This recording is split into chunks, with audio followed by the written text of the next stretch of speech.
scared me. Why don't you come down? Hey, that's better.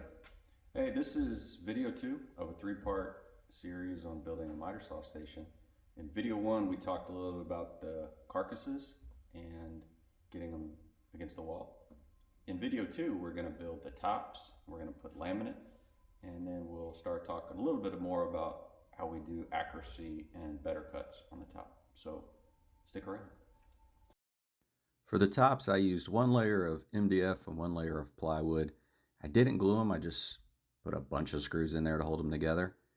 I also didn't cut them exactly the same size. I cut the MDF to how I wanted it, and then I put that plywood on top of it. Then I pulled out the Porter cable router that I think everybody has one of these, and went ahead and flush trimmed all those sides.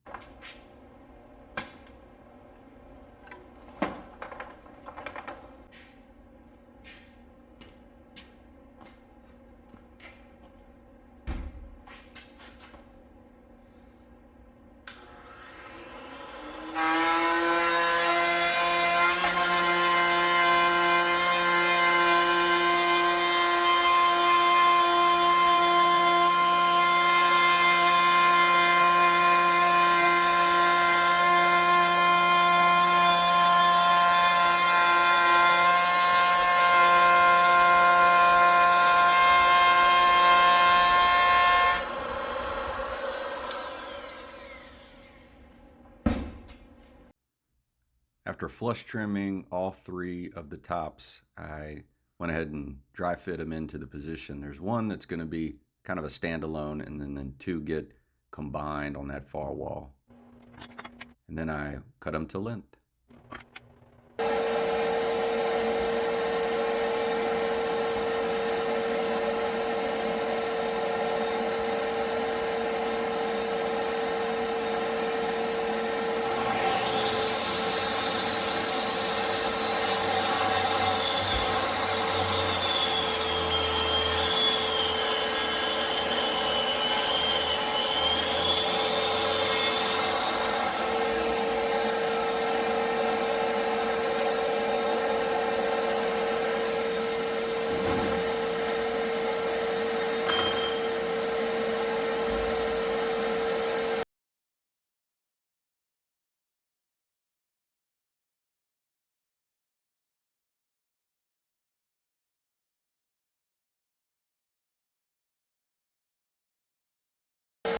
I store the track saw tracks on a wall. I know not everybody has wall space to do this, but I found that just putting a little strip of wood and a screw, and then using the holes that are already in the tracks to hang them on, and then I put another screw at the bottom for just to hold it in place, but it really is just hanging on that screw on the top. I think that's the best way to store these things, and it works pretty well.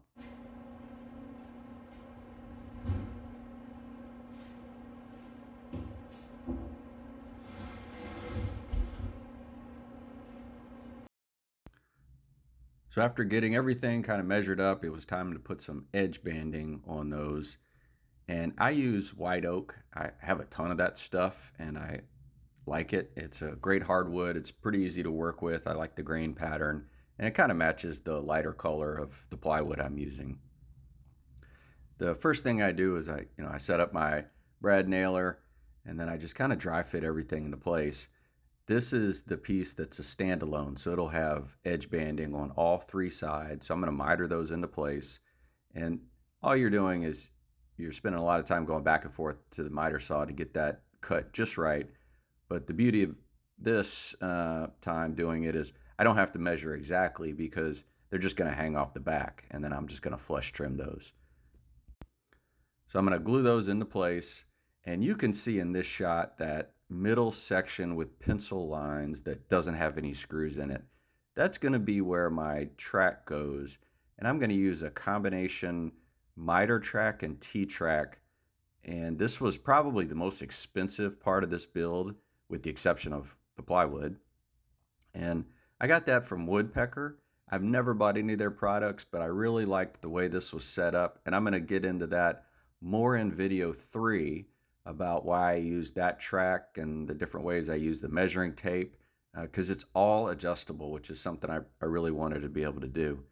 So I'm brad nailing everything after I glue it into place, and then I grab some clamps because I want to pull that edge tight and then brad nail it rather than relying on me just pushing it in there. So all I do is I clamp it, brad nail it, and then I just kind of move down the line as I do that.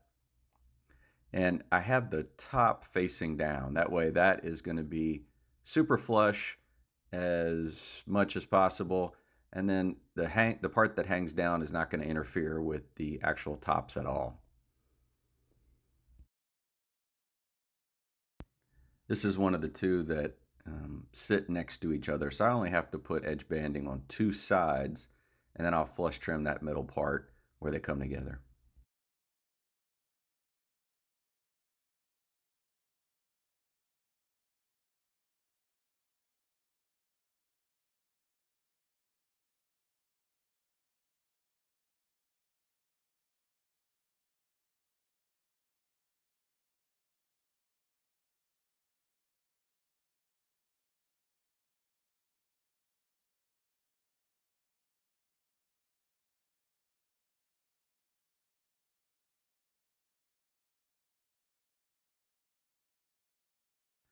Here I am getting ready to do the laminate, and you really need to get those tops clean.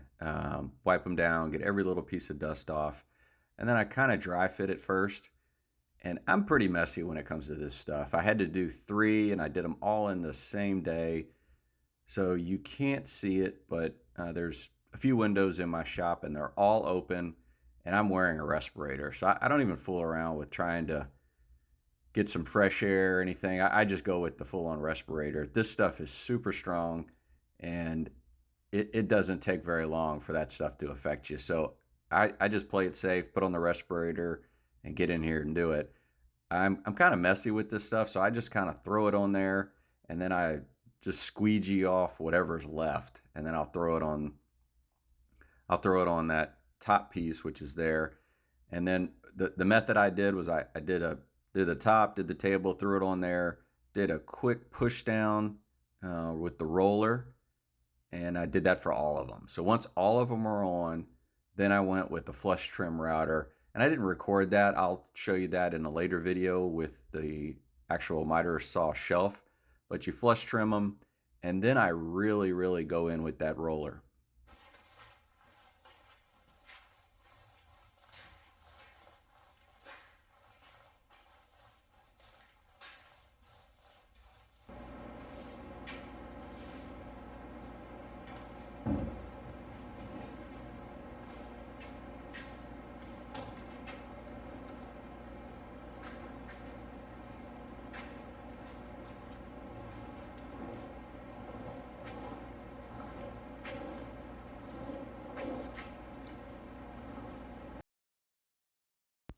So the final step I did to those tops was I put a small chamfer on the top, and I did that, on all the sides that were either the side or the front, not the back, that's flush, and then put them into place.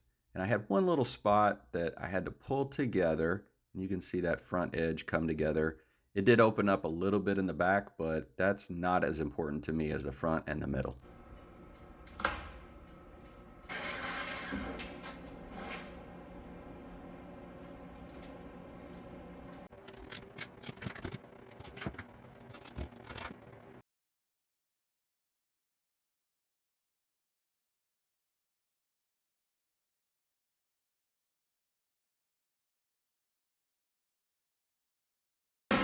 After those 4 feet on all the cabinets were nice and level, I attached my wrench to just a piece of metal, bolted it to a piece of metal to be able to access that 5th foot that's in the middle of those 3 larger cabinets, just to bring it down where it's touching the ground.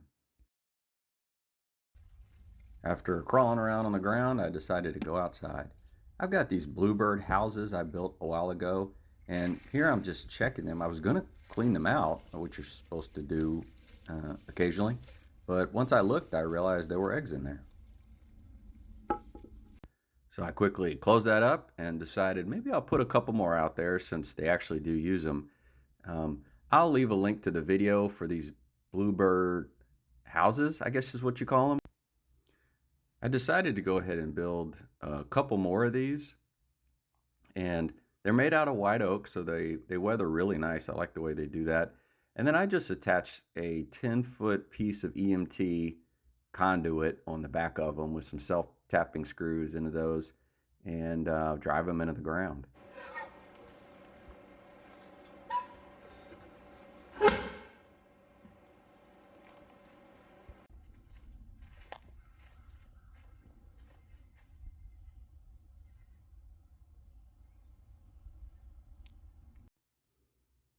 Okay, so with the break over, it was time to build the miter saw shelf. And I sandwiched two pieces of plywood together, and these I glued. I'm not sure why the difference, I wanted to glue the plywood together. And I actually remembered to put down my paper this time, which saved my outfeed table and a little bit of glue cleanup.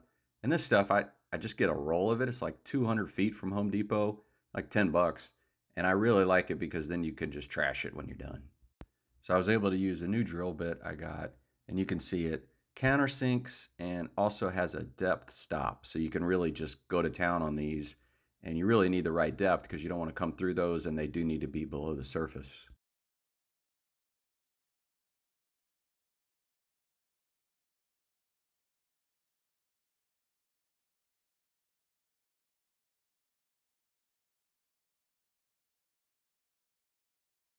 I sandwiched two pieces of plywood together, glued them up, clamped, and then once those dried, I was able to rip them down to their final depth. And I ran those through twice each time on the table saw. I really wanted this box to be dead on flat for that miter saw to sit on.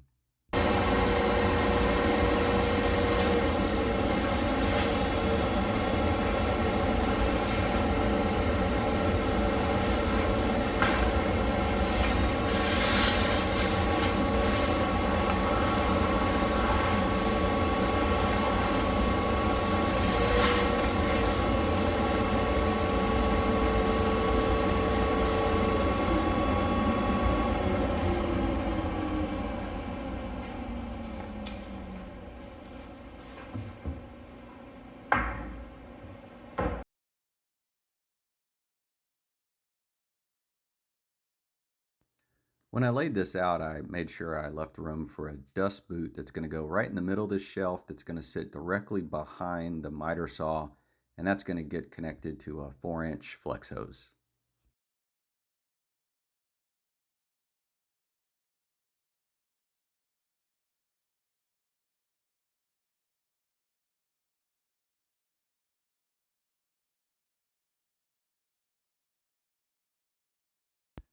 I took that box and leveled it between the two cabinets, and this is 33 inches wide. I like a lot of space there, and then attach it to the wall, and then added a couple of bolts on each side for added security. And then slid that tabletop in there, and it was a perfect fit.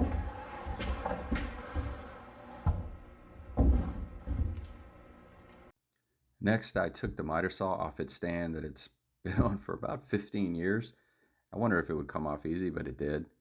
And then I just moved it on to that adjustable height workbench after cleaning it real quick, and then wheeled it over to its new home where it's going to live probably forever. Then I decided to go ahead and actually clean it very well. I used some Bow Shield and then just a little elbow grease to get everything nice and clean before putting it into its new place.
Once I dry fit the miter saw in its place, I went ahead and cut out the hole for the dust boot that's going to be connected to a 4-inch flex hose and going to the dust collector.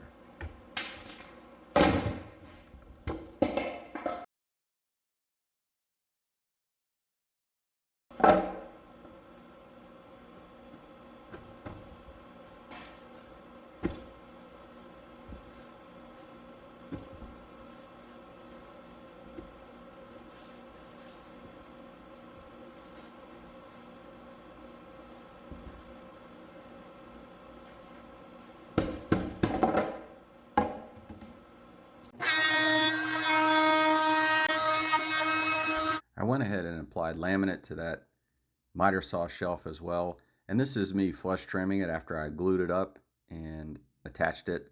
I do a little bit of rolling first just to set it in place, and then flush trim that edge. And then I'm gonna go ahead and flush trim out the hole where the dust boot will be.